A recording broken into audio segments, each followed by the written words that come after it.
ಹೇಳೋ ಚಂದ್ರ. ಸರಿ, ನಾನು ನೋಡ್ಕೊತೀನಿ. ಅಣ್ಣ ಟೀ.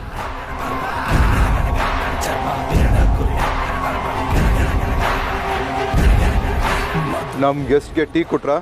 ಯಾರಣ್ಣ? ಅವರೇ ಕಣೋ ಬಂದಿದ್ದಾರಲ್ಲ, ನಾರಾಯಣ. ಓಹೋ, ಅವ್ರಿಗಣ್ಣ ಕಾಫಿ ಟೀ ಏನೋ ಅಭ್ಯಾಸ ಇಲ್ಲ ಅಂತನ. ಊಟ ತಿಂಡಿ ಎಲ್ಲ ಚೆನ್ನಾಗಿ ನೋಡ್ಕೊಬೇಕು, ಗೊತ್ತುದೇನೆ? ಏನು ಊಟ ತಿಂಡಿ ಅಣ್ಣ? ಅಯ್ಯಪ್ಪ ಏನೂ ತಿನ್ನಲ್ಲೇ ಅಂತಾನೆ. ಬೆಳಿಗ್ಗೆ ಒಂದು ಇಡ್ಲಿ, ಉಪ್ಪಿಟ್ಟು ಇಲ್ಲ ಅವಲಕ್ಕಿ, ಮಧ್ಯಾಹ್ನ 4 ಬಾದಾಮು, 4 ದ್ರಾಕ್ಷಿ, 1 ಲೋಟ ಹಾಲು, ರಾತ್ರಿ ಒಂದೇ ಒಂದು ಚಪಾತಿ ಅಂತಾನ. ಚಿಕ್ಕ ಮಕ್ಕಳು ತಿಂದಂಗೆ ತಿಂತಾವನೆ. ಸಂಪಿಗೆಪುರದವರು, ಸಮುದ್ರ ತೀರದವರು ಏನೋ ಮೀನು ಅಂದರೆ ಇಷ್ಟ ಅಂತೇಳಿ ಫ್ರೈ ಮಾಡ್ಕೊಂಬಂದು ಕೊಟ್ರೆ, ಮೀನಿಗೂ ಒಂದು ಕುಟುಂಬ ಇರುತ್ತೆ, ಪ್ರಾಣಿ ಹಿಂಸೆ ಮಹಾಪಾಪ ಅಂತೇಳಿ ಪಾಠ ಮಾಡ್ತಾವ್ರಣ್ಣ.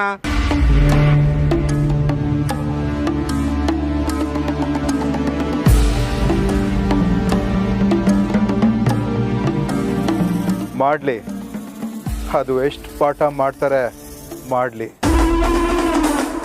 ನೋಡು, ಅವ್ರು ಏನು ಕೇಳಿದ್ರು 5 ನಿಮಿಷ ಒಳಗೆ ಅವ್ರ ಹತ್ರ ಇರಬೇಕು. ಸರಿ ಅಣ್ಣ. ಇಲ್ಲಾಂದ್ರೆ ಗೊತ್ತಣ್ಣ. ಹೊರಡು.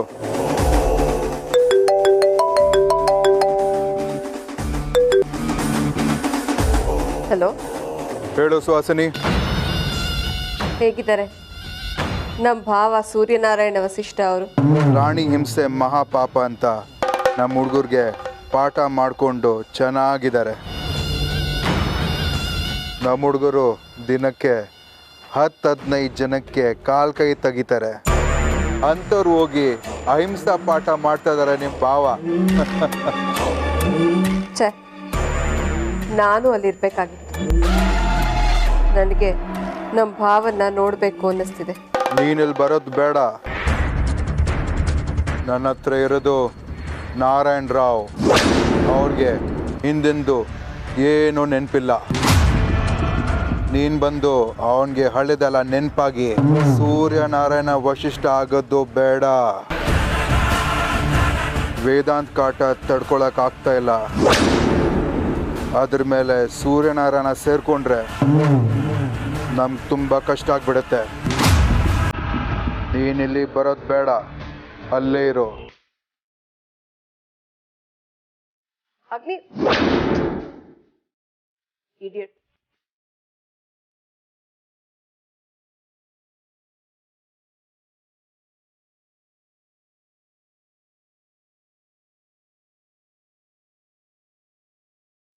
ಅಲ್ಲ, ಈ ಅಗ್ನಿ ಅವ್ರ ಮನ್ಸಲ್ಲಿ ಏನಿದೆ ಅಂತಾನೆ ಗೊತ್ತಾಗ್ತಾ ಇಲ್ವಲ್ಲ. ಅವ್ರ ಕುಟುಂಬನ ನಾಶ ಮಾಡಿದವನು ಎದುರುಗಡೆನೆ ಇದ್ರು ಅವನನ್ನ ಸಾಯಿಸದೆ ಉಪಚಾರ ಮಾಡಿ ಅವನ್ನ ಸಾಕ್ತಾ ಇದ್ದಾರೆ. ಯಾಕಿರ್ಬೋದು? ಸೂರ್ಯನಾರಾಯಣ ವಸಿಷ್ಠ ಬದುಕಿರೋವರೆಗೂ ನನಗೆ ಸಮಸ್ಯೆ ತಪ್ಪಿದ್ದಲ್ಲ.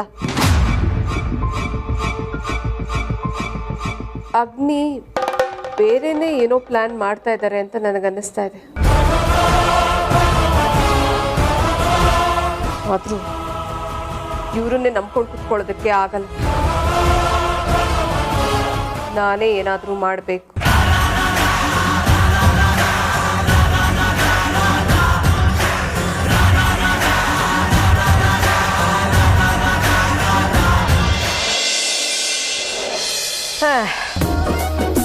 ನಾನು 10th ಲವ್ ಮಾಡಿದೆ, ಅವಳು ಬೀಳಲಿಲ್ಲ. PUC ಲವ್ ಮಾಡಿದೆ, ಅವಳು ಬೀಳಲಿಲ್ಲ. ಡಿಗ್ರಿ ಲವ್ ಮಾಡಿದೆ, ಅವಳು ಬೀಳಲಿಲ್ಲ. ಡಿಗ್ರಿ ಮುಗಿದ್ಮೇಲೆ ಕೆಲಸ ಸಿಕ್ಕಿದಾಗ ಆ ಮೀನು, ಅವಳ ಹೆಸರು ಹೇಳೋದೇ ಬೇಡ, ಅವಳು ಲವ್ ಮಾಡಿದೆ. ಆದ್ರೆ ಅವಳು ನನಗೆ ಕೈ ಕೊಟ್ಟು ಯಾವನ್ನೋ ಮದುವೆ ಆಗಿ ಫಾರಿನಲ್ಲಿ ಹೋಗಿ ಸೆಟ್ಲ್ ಆದ. ಆದರೆ ಈ ಸತಿ ಮಾತ್ರ ಸುಮ್ಮನೆ ಬಿಡಬಾರ್ದು. ಹೇಗಿದ್ರು ನಾನು ಸ್ಕೂಲ್ಗೆ ಹೋಗ್ತಾ ಇದ್ದೀನಿ. ಅಲ್ಲಿ ಬ್ಯೂಟಿಫುಲ್ ಆಗಿರೋ ಒಂದು ಇಂಗ್ಲೀಷ್ ಮಿಸ್ ಇರ್ತಾಳೆ. ಅವಳನ್ನು ಹೇಗಾದರೂ ಮಾಡಿ ಪಟಾಯಿಸ್ಬೇಕು. ಅವಳು ಕಾರಿಡೋರಲ್ಲಿ ಆ ಕಡೆಯಿಂದ ಬರ್ತಾ ಇರ್ತಾಳೆ, ನಾನು ಈ ಕಡೆಯಿಂದ ಹೋಗ್ತಾ ಇರ್ತೀನಿ. ಮತ್ತೆ ಬಿಲ್ಡಪ್ಸಲ್ಲಿ ಅವಳು ಆ ಕಡೆಯಿಂದ ಬರ್ತಾ ಇರ್ತಾಳೆ, ನಾನು ಬಿಲ್ಡಪ್ಸಲ್ಲಿ ಈ ಕಡೆಯಿಂದ ಹೋಗ್ತಾ ಇರ್ತೀನಿ. ಅವಳು ಹತ್ರ ಬಂದ್ಲು, ನಾನು ಹತ್ರ ಹೋದೆ. ಅವಳು ಹತ್ರ ಬಂದ್ಲು, ನಾನು ಹತ್ರ ಹೋದೆ. ಹಂಗೆ ಅಂತ ಡಿಕ್ಕಿ ಹೊಡಿತೀನಿ. ಆಗ ಅವಳು ಕೆಳಗಡೆ ಕೂತ್ಕೊಂಡು ನನ್ನೇ ನೋಡ್ತಾ ಇರ್ತಾಳೆ. ನಾನು ಮೇಲೆ ನಿಂತ್ಕೊಂಡು ಅವಳನ್ನೇ ನೋಡ್ತಾ ಇರ್ತೀನಿ. ಆಗ ಅವಳು ಕೆಳಗಿಂದ ಮೇಲೆದ್ದು ನಾನು ನಿಮ್ಮನ್ನು ನೋಡಲಿಲ್ಲ ಅಂತಾಳೆ. ಆಗ ನಾನು ನಿಮ್ಮನ್ನು ನೋಡಿನೇ ಗುದ್ದಿದ್ದು ಅಂತ ಹೇಳ್ತೀನಿ. ಆಗ ಅವಳು ನಾಚ್ಕೊಂಡು ನಿಮ್ಮ ಹೆಸರೇನು ಅಂತ ಕೇಳ್ತಾಳೆ. ಆಗ ನಾನು ಕಾಂತ, ಲಕ್ಷ್ಮೀ ಕಾಂತ ಅಂತ ಹೇಳ್ತೀನಿ. ಅದಕ್ಕೆ ಅವಳು ವಾವ್ ತುಂಬ ಸೂಪರ್ ಆಗಿದೆ ನಿಮ್ಮ ಹೆಸರು ಅಂತ ನನ್ನನ್ನೇ ನೋಡ್ತಾ ಇರ್ತಾಳೆ. ನಾನು ಅವಳನ್ನೇ ನೋಡ್ತಾ ಇರ್ತೀನಿ, ಅವಳು ನನ್ನನ್ನೇ ನೋಡ್ತಾ ಇರ್ತಾಳೆ, ನಾನು ಅವಳನ್ನೇ ನೋಡ್ತಾ ಇರ್ತೀನಿ. ಅವಳು ನೋಡ್ತಾನೆ ಬುಕ್ ಎತ್ಕೊಂಡು ನಾಚ್ಕೋತಾ ತಗೊಳ್ಳಿ ನಿಮ್ಮ ಬುಕ್ಕು.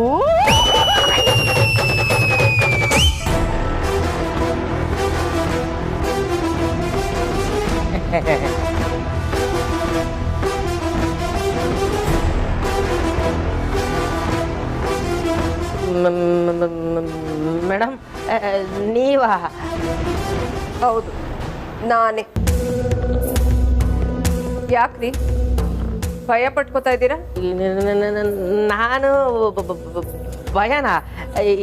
ಇಲ್ವಲ್ಲ ಮೇಡಮ್, ಅದು ಎಷ್ಟು ದಿನ ಆಗಿತ್ತಲ್ಲ ನಿಮ್ಮನ್ನ ನೋಡಿ, ಅದಕ್ಕೆ ಅಷ್ಟೇ.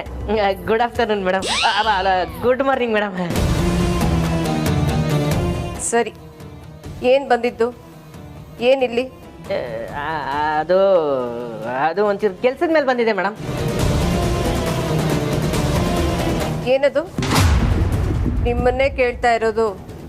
ಏನದು? ಇದು ಏನೂ ಇಲ್ಲ ಮೇಡಮ್, ಏನು ಲೆಟ್ರ್ ಏನಲ್ಲ, ಏನೂ ಇಲ್ಲ. Srikanth, post madam, post? ಏನಿದೆ ಅದರಲ್ಲಿ? ಅದು ಮಕ್ಕಳನ್ನ ಸ್ಕೂಲಿಗೆ ಸೇರಿಸಿ ಅಂತ ಪ್ರಶ್ನೆ. ನಮ್ಮ ಮನೆಯಲ್ಲಿ ಯಾವ ಮಕ್ಕಳಿದ್ದಾರೆ? ನೀವು ನಿಮ್ಮ ಮಕ್ಕಳು ಯಾರು ಅಲ್ಲ, ನಿಮ್ಮ ಮನೇಲಿರೋ ಮಕ್ಕಳು ಯಾರು ಅಲ್ಲ, ನನ್ನ ಮಕ್ಕಳು. ಇಡಿಯಟ್, ತಲೆಗಿಲೆ ಕೆಟ್ಟಿದ್ಯೇನ್ರಿ ನಿಮ್ಗೆ? ಮದುವೆನೇ ಆಗಿಲ್ಲ, ಮಕ್ಕಳನ್ನ ಸ್ಕೂಲಿಗೆ ಸೇರಿಸ್ತಾರೆ. ಹೌದಲ್ವಾ? ನನ್ಗಿನ ಮದುವೆನೇ ಆಗಿಲ್ಲ. ಅದು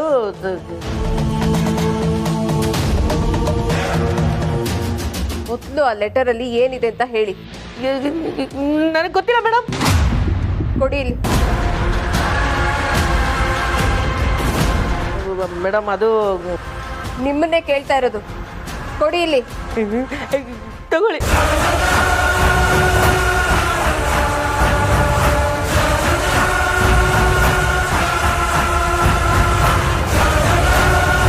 ಓ, ಸೂರ್ಯ ಅನುದಾನಿತ ಹಿರಿಯ ಪ್ರಾಥಮಿಕ ಶಾಲೆಯಿಂದ ಬಂದಿರೋದಾ? ನಾನು ನೋಡ್ತೀನಿ ಬಿಡಿ. ಇದ್ರ ಬಗ್ಗೆ ನೀವು ಯಾರ ಹತ್ರನೂ ಹೇಳಬೇಕಾಗಿಲ್ಲ. ಮೇಡಮ್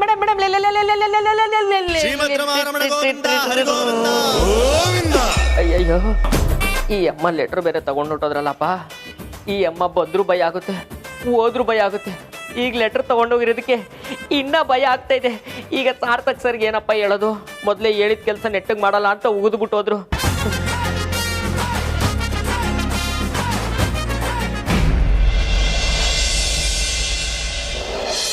ಹಲೋ ವೇದಾಂತ್, ಹಲೋ, ಹಾಂ ಕೇಳಿಸ್ತಿದೆ. ಅಲ್ಲ ವೇದಾಂತ್, ಎಲ್ಲಿದ್ಯಾ ನೀನು?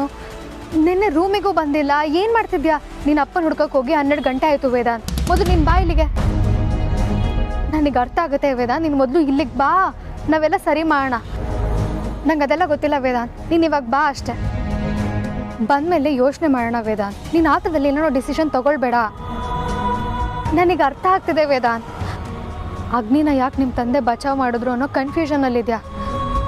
ಬಟ್ ನೀನು ಇಲ್ಲಿ ಬಂದು ಕೂತು ಯೋಚನೆ ಮಾಡಿದ್ರೆ ನೀನು ಎಲ್ಲ ಕನ್ಫ್ಯೂಷನ್ಸು ಕ್ಲಿಯರ್ ಆಗುತ್ತೆ ವೇದಾಂತ್. ಪ್ಲೀಸ್ ನೀನು ಇಲ್ಲಿಗೆ ಬಾ ವೇದಾಂತ್. ನಿಮ್ಮ ತಂದೆ ಸಿಗ್ತಾರೆ. ವೇದಾಂತ್ ಕೇಳಿಸ್ತಿದ್ಯಾ? ಹಲೋ ವೇದಾಂತ್. ವೇದಾಂತ್ ಬೇರೆ ಕಾಲ್ ಕಟ್ ಮಾಡ್ತಿದ್ದಾನೆ. ವೇದಾಂತ್ ತುಂಬ ಟೆನ್ಷನಲ್ಲಿದ್ದಾನೆ ಅನಿಸ್ತಿದೆ. ಏನಾರು ಒಂದು ತಂದೆ ಸಿಗಲಿಲ್ಲ ಅಂದರೆ ಮುಂದಿನ ಪರಿಸ್ಥಿತಿ ಯೋಚನೆ ಕೂಡ ಮಾಡೋಕ್ಕಾಗ್ತಾಯಿಲ್ಲ. ಏನು ಮಾಡೋದು? ಈ ಅಗ್ನಿ ಅವ್ರ ತಂದೆನ ಎಲ್ಲಿ ಬಚ್ಚಿಟ್ಟಿದಾನೋ ಏನೋ. ಬೇಗ ವೇದಾಂತ ಗೊತ್ತಾಗೋಗಿ ಮಾಡಪ್ಪ. ಬಟ್ ಈ ವೇದಾಂತ್ ಕಾಲ್ ಬೇರೆ ಕಟ್ ಮಾಡ್ತಾನೆ, ಎಲ್ಲಿದ್ದಾನೋ ಏನೋ.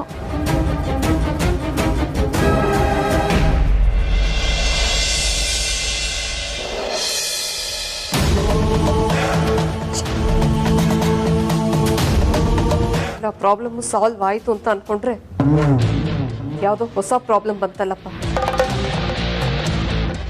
ಅಲ್ಲ, ಆ ಸೂರ್ಯನಾರಾಯಣ ವಸಿಷ್ಠ ಅಗ್ನಿ ಹತ್ರ ಇದ್ದಾನೆ ಅಂದಮೇಲೆ ಈ ಸೂರ್ಯ ಅನುದಾನಿತ ಹಿರಿಯ ಪ್ರಾಥಮಿಕ ಶಾಲೆಯಿಂದ ನಮ್ಮ ಮನೆಗೆ ಯಾರು ಲೆಟ್ರ್ ಕಳಿಸಿದ್ರು?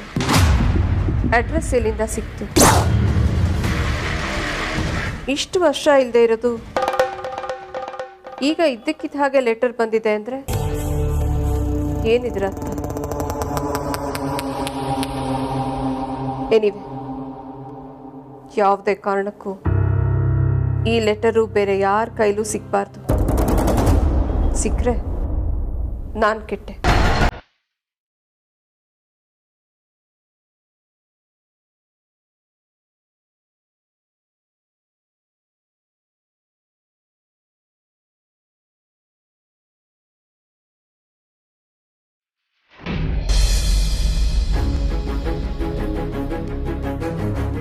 ರೀ ಈಗೇನು ಮಾಡೋದು?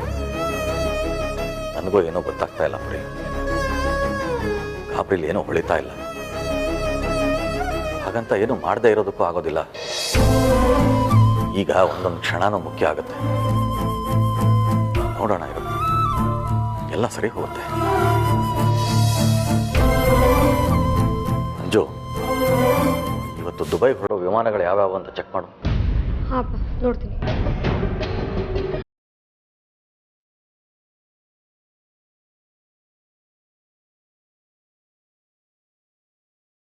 ಯಾಕೋ ನನಗೂ ತುಂಬ ಗಾಬರಿ ಆಗ್ತಾ ಇದೆ ರೀ. ಸಮಾಧಾನದಿಂದ ಇರು ಪ್ರೀ, ಏನಾದರೂ ಗೊತ್ತಾಗತ್ತೆ.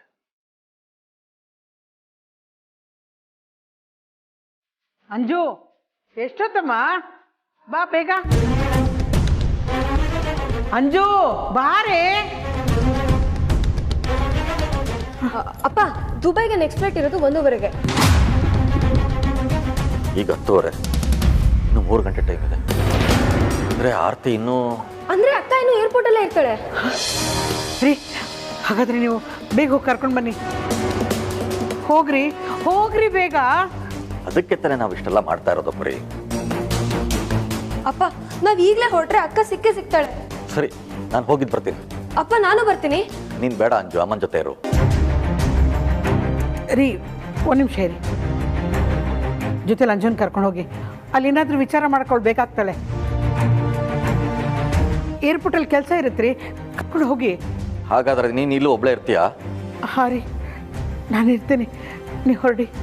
ನೀನು ಹುಷಾರು, ನಾವು ಹೋಗಿದ್ದು ಬರ್ತೀವಿ. ಅಮ್ಮ ಹುಷಾರು.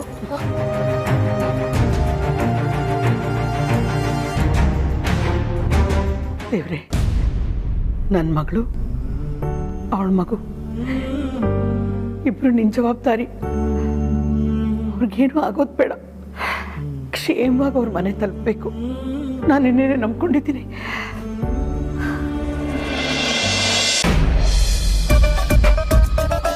ಈ ಸುಹಾಸಿನಿ ಮೇಡಮ್ ಲೆಟ್ರನ್ನ ಎಲ್ಲಿ ಬಚ್ಚಿಟ್ಟಿರ್ಬೋದು? ಎಲ್ಲಾದರೂ ಬಚ್ಚಿಡ್ಲಿ, ಅದನ್ನ ಕಂಡು ಹಿಡ್ದೇ ಹಿಡಿತೀನಿ. ಕಂಡು ಹಿಡಿಲಿಲ್ಲ ಅಂದರೆ ನನ್ನ ಹೆಸರು ಕಾಂತ, ಲಕ್ಷ್ಮೀ ಕಾಂತನೇ ಅಲ್ಲ.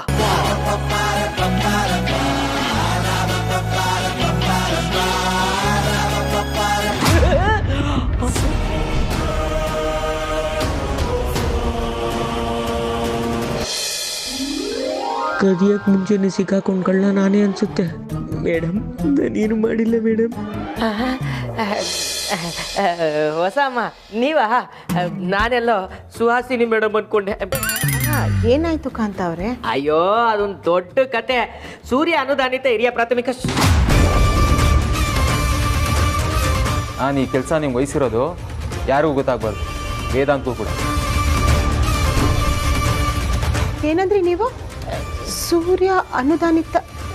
ಅಲ್ಲ, ಅದು ಸರ್ಕಾರಿ ಹಿರಿಯ ಪ್ರಾಥಮಿಕ ಶಾಲೆ. ಸಿನಿಮಾ ನೋಡಿದ್ದೀರಾ?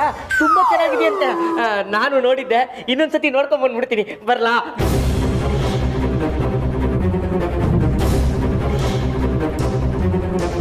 ಸೂರ್ಯ ಅನುದಾನಿತ ಹಿರಿಯ ಪ್ರಾಥಮಿಕ. ಅಲ್ಲ, ಅವನು ಹೇಳಿದ್ದು ಸೂರ್ಯ ಅನುದಾನಿತ ಅಂದರೆ ಸೂರ್ಯಕ್ಕೆ ಸಂಬಂಧಿಸಿದ್ದು ಏನಿರ್ಬೋದು?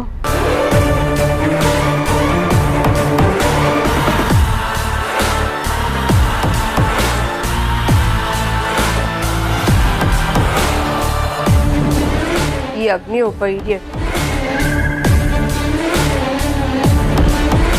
ಸೂರ್ಯನಾರಾಯಣ ವಸಿಷ್ಠನ ಮುಗಿಸ್ಬಿಡು ಅಂತ ಹೇಳಿದ್ರೆ ಮುಗಿಸ್ತಾ ಇಲ್ಲ.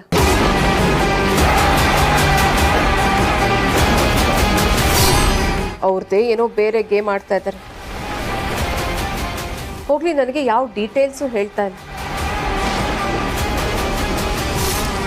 ಹೀಗೆ ಮುಂದುವರೆದ್ರೆ ತುಂಬ ಕಷ್ಟ ಆಗುತ್ತೆ. ಹೇಗಾದರೂ ಮಾಡಿ ಸೂರ್ಯನಾರಾಯಣ ವಸಿಷ್ಠನ ನಾನೇ ಮಟ್ಟ ಹಾಕಬೇಕು.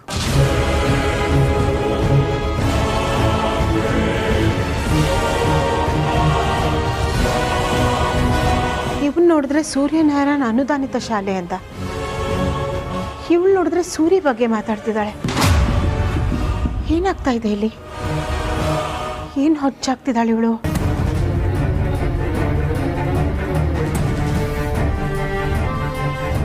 ಇಲ್ಲ, ಇದನ್ನ ಹೀಗೆ ಬಿಟ್ರೆ ಖಂಡಿತ ನನ್ನ ಅಸ್ತಿತ್ವಕ್ಕೆ ಕುತ್ತು ಬರೋದು ಗ್ಯಾರಂಟಿ.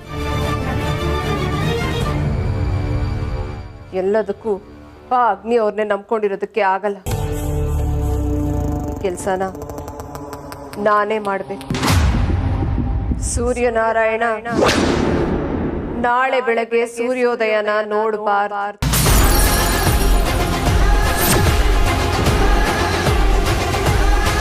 ಹಾಗೇನಾದ್ರೂ ಮಾಡಬೇಕು.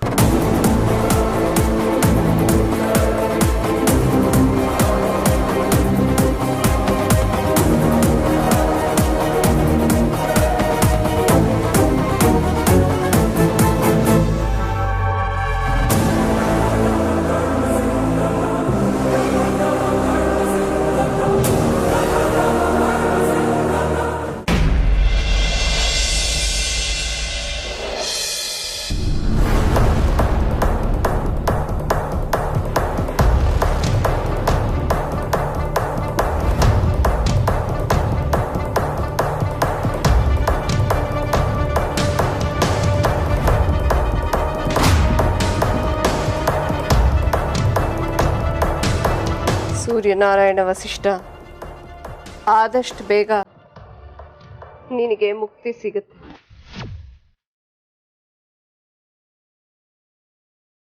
ಮನೆ ಹಳಿ ಏನ್ ಮಾಡಕ್ ಹೊರಟಿದ್ದಾಳೆ? ಆಗ್ಲಿಂದ ಸೂರಿ ಸೂರಿ ಅಂತಿದ್ದಾಳೆ. ಇವಳಿಗೆ ಸೂರಿ ಎಲ್ಲಿದ್ದಾರೆ ಅಂತ ಗೊತ್ತಾಗಿದ್ಯಾ? ಶಿವದೇವ್ರೆ, ಗೊತ್ತಾದ್ರೆ ಇವಳು ಸುಮ್ಮನೆ ಬಿಡಲ್ಲ. ಹೇಗಾದ್ರೂ ಮಾಡಿ ಇವಳನ್ನ ತಡಿಬೇಕು. ಏನ್ ಮಾಡ್ಲಿ?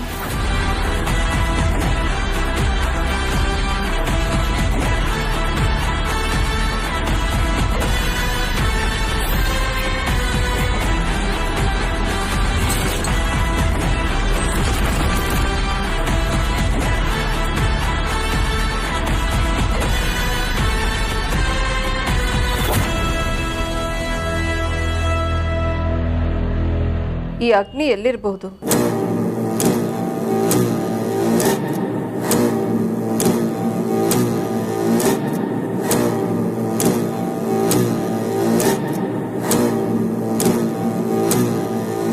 ಹಲೋ, ಎಲ್ಲಿದ್ದೀರಾ?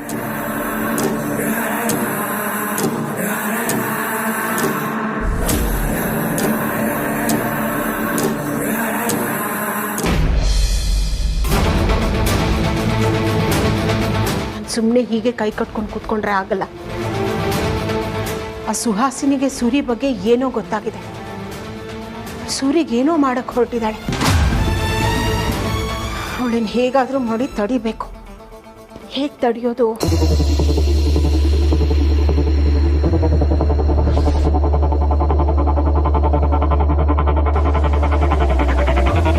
ಈಗ ಅವಳು ಹೊರಗೆ ಹೋಗ್ತಾ ಇದ್ದಾಳೆ. ಅವಳನ್ನ ನಾನು ಹಿಂಬಾಲಿಸ್ಬೇಕು.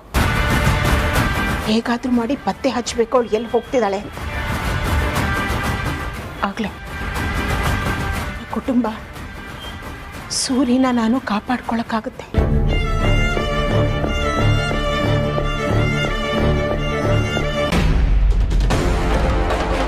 ಡಿಸೈಡ್ ಮಾಡಿದ್ಮೇಲೆ ಡಿಲೇ ಮಾಡೋದಕ್ಕೆ ಹೋಗ್ಬಾರ್ದು. ಎಲ್ಲಿದ್ದಾರೆ ಅನ್ನೋ ಜಾಗನೂ ಗೊತ್ತಾಯ್ತಲ್ಲ, ಇನ್ನೇನು ಆದಷ್ಟು ಬೇಗ ನನ್ನ ಕೆಲಸನ ಮುಗಿಸ್ಬೇಕು. ಪಾಪ ಅಲ್ಲಿ ನಮ್ಮ ಭಾವ ನನಗೋಸ್ಕರ ಕಾಯ್ತಾ ಇರ್ತಾರೆ. ಅವರು ರೌಡಿಗಳ ಹತ್ರ, ಅಗ್ನಿ ಹತ್ರ ಸಂಸಾರ ಬಂಧನಗಳಿಂದ ಮುಕ್ತಿ ಪಡಿಬೇಕು ಅಂತ ಹೇಳ್ತಾ ಇರ್ತಾರಂತೆ. ಎಂಥ ಒಳ್ಳೆ ಥಾಟ್. ಅದಕ್ಕೆ ಅವ್ರಿಗಿವತ್ತು ಈ ಭೂಮಿಯಿಂದನೇ ಮುಕ್ತಿ ಕೊಡಿಸ್ತೀನಿ.